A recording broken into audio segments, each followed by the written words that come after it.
In this video, we're diving into Docker image management, focusing on how to effectively remove and use Docker images to keep your system clean and efficient. We will be using the Docker RMI command effectively. So let's get started. Let's understand what Docker images are. Docker images are read-only templates that are used to create containers.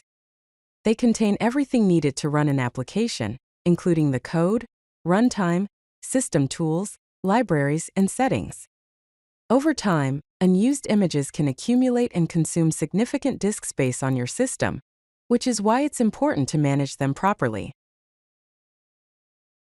Now let's explore the Docker RMI command, which is essential for removing images. The basic syntax is Docker RMI, followed by options and the image name or ID. The Docker RMI command removes one or more Docker images from your system permanently, freeing up valuable disk space. Let's look at some basic examples of using the Docker RMI command.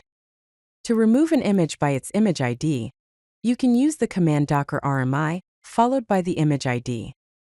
For example, Docker RMI A1B2C3D4E5F6.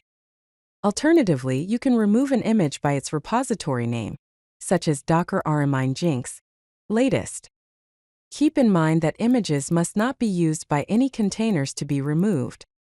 If an image is currently in use, you'll need to stop or remove the associated containers first. Now let's discuss how to force remove images using the force flag. The command Docker RMI force Jinx latest removes the Jinx latest image even if containers are using them. The force option bypasses safety checks and forcefully removes images, potentially breaking running containers.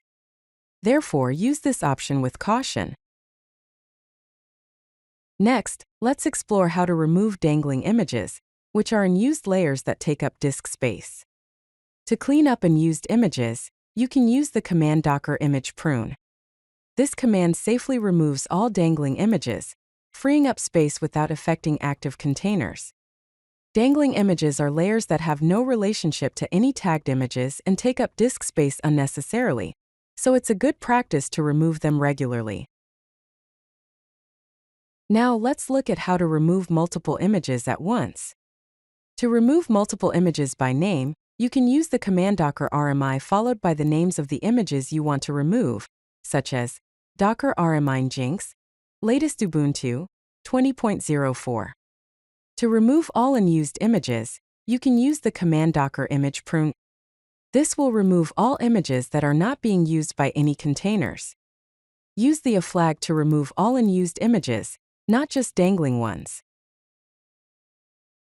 In summary, mastering the Docker RMI command is essential for efficiently managing your Docker images and keeping your system clean from unused resources. Thank you for watching. I hope this tutorial helped you understand how to remove Docker images effectively. If you like this video, hit that like button and don't forget to subscribe. Visit CodeLucky.com for more such useful content.